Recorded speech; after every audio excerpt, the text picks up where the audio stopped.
जय माता दी दोस्तों, आप सभी को हमारे आदि पूजा भक्ति चैनल में बहुत बहुत स्वागत है। तो देखिए नवरात्रि आ रही है जो 2024 में कब है और इसकी कलश स्थापना किस दिन होगी, तो आइए जानते हैं। तो देखिए 2024 में 3 अक्टूबर को नवरात्रि आरंभ हो रही है, जो कि अश्वनी मास के शुक्ल पक्ष में ये नवरात्रि आती है, शारदीय नवरात्रि। तो इसमें देखिए कलश स्थापना के लिए हमें क्या किन किन सामग्री की आवश्यकता पड़ेगी, तो हम एक दिन पहले ही सारी सामग्री ले आएंगे, जो कि हम 3 अक्टूबर को कलश स्थापना करेंगे। तो उस दिन आप सुबह सुबह इतनी सारी काम तो नहीं कर सकते, तो आइए देखते हैं। तो देखिए सबसे पहले तो एक लकड़ी की चौकी, जो पूजा वाली सभी के घर होती है, किसी के घर में बड़ी किसी घर छोटी। तो एक लकड़ी की चौकी आप पहले ज़रूर से, अगर आपके घर में है तो कोई बात नहीं, आप धो पोंछ कर ले। और कलश स्थापना कैसे करें, तो देखिए इसमें क्या है कि आप जहाँ भी आप करें अच्छे से पोंछ के और आटा का अष्टदल कमल बनाकर उसके बाद चौकी को रखनी है, गंगा जल से शुद्ध कर ले। उसके बाद देखिए एक लाल कपड़ा जो चौकी पे सबसे पहले आप बिछा लीजिएगा, फिर एक लाल कपड़ा माँ को आसन देने के लिए। तो ये 2 चीज़ आप सबसे पहले रख लीजिए। और एक 9 रूप वाली माँ दुर्गा की फ़ोटो, जो आपको फ़ोटो की स्थापना उनकी पूजा करनी है 9 दिनों तक, तो इस तरह की फ़ोटो आप ले लीजिएगा माँ दुर्गा की।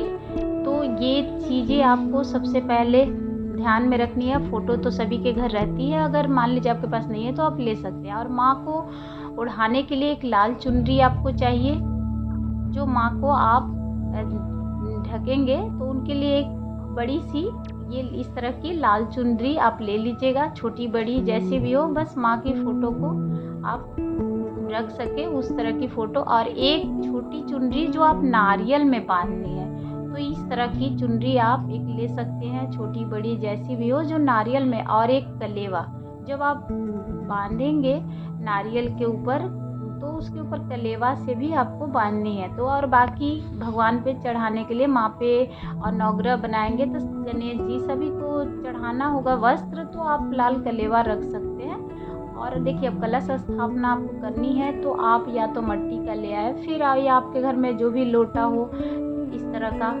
पीतल तांबा जो भी हो, तो आप इस तरह का लोटा लें। और 7 आम का पल्लू लेना है आपको उस दिन, और पल्लू को आप टीका लगा लीजिएगा।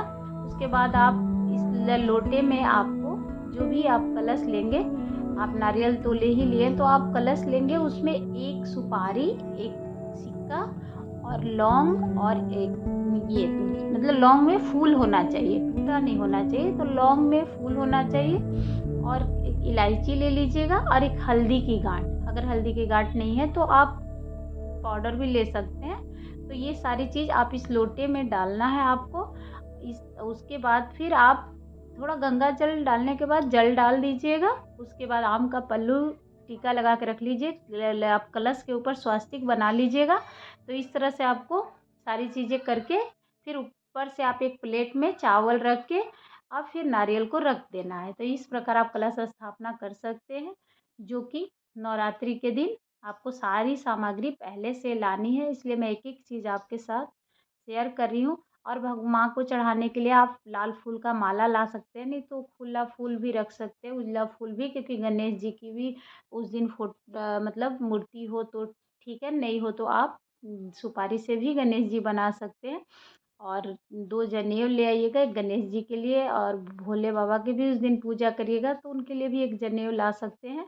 तो आप इस तरह के छोटे से गणेश जी भी स्थापित कर सकते हैं। और सुपारी आप रख लीजिएगा, जिससे नवग्रह आप बनाना हो तो आप कर सकते हैं। और रोज़ का दिया जलाने के लिए इस तरह का दिया रख सकते हैं। और आप अखंड दीप जलाना है तो अखंड दीप के लिए इस तरह की दिया भी रख सकते हैं, बड़ी छोटी, जिसमें मान लीजिए आप अखंड दीप को जब स्थापित करेंगे तो आप 9 दिनों तक उनको हिलाइएगा मत। और बाकी पूजा की सामग्री जो है वो आपको सारी ले लेना है, रोली, कुमकुम, हल्दी, और उसके बाद क्या, माँ को प्रसाद चढ़ाने के लिए जो भी होती है, और धूप दीप दिखाने के लिए, तो आपको सारी सामग्री रख लिएगा। और लौंग और जो इलायची होता है थोड़ी अधिक मात्रा में, क्योंकि डेली आप पान के पत्ते में माँ को लौंग इलायची चढ़ाएँगे तो उस अनुसार से ले आइएगा। और देखिए ज्वारे बोने के लिए इस तरह की आप ले सकते हैं, जिसमें आप ज्वारे बोएँगे, क्योंकि इस तरह के लेकर उस दिन गंगा जल से शुद्ध करके इसको आप इसमें मट्टी आप पहले से ही देखिए मट्टी है जो कि थोड़ी गीली है, सूख जाएगी, उसके बाद इसको अच्छे से आप भुरभुरा कर लें। उसके बाद इसमें आप जौ को बोना है और हल्के-हल्के पानी देते रहिएगा, तो आपके ज्वारे बहुत अच्छे होंगे। बहुत लोग गेहूँ भी बोते हैं, आप जैसे भी कर सकें। तो इस प्रकार से आपको ज्वारे उस दिन बोनी है। ये देखिए गोल सुपारी है, जिससे आप 9 ग्रह बना सकते हैं। एक आप लोटे में भी डालनी है, और अगर गणेश जी की आपके पास मूर्ति नहीं है तो गणेश जी भी आप बना सकते हैं। तो आप ये भी 11 सुपारी तो आप पहले से ही लेके आ जाइएगा। और ऋतु फल जो भी आपको हो वो आप चढ़ा सकते हैं, लेकिन माँ दुर्गा को लाल फल अति प्रिय है, तो आप उसमें अनार ज़रूर रखिएगा। जो भी 9 दिन में पूजा करें, अगर नहीं है तो ऐसे भी आप बतासे, ड्राई फ्रूट में जो भी है मेवा, मिश्री, इस इन चीज़ों से भी पूजा कर सकती हैं। वैसे माँ दुर्गा को 9 रूपों की अलग-अलग भोग होती है, वो भी आप चढ़ा सकते हैं। फिर देखिए देसी घी और बाती जो आप माँ के लिए रखिएगा, क्योंकि रोज़ की पूजा है तो ये सामग्री तो आपको लगेगी, तो अधिक ही लेकर आ जाइएगा। और बाकी माँ को श्रृंगार ज़रूर चढ़ती है, याद रखिएगा। तो श्रृंगार में आपको या तो पहले दिन आप चढ़ा दें, या फिर 9 दिन के अंदर आप 7वीं 8वीं को भी चढ़ा सकते हैं, लेकिन 9 दिन के पहले एक दिन श्रृंगार के सामान आपको माँ को अर्पित करनी है, जिसमें माँ का कुछ दान हो जाता है, कुछ अपने लिए भी आप रख सकते हैं। तो इस अनुसार से आप श्रृंगार का सामान माँ को ज़रूर चढ़ाएँ।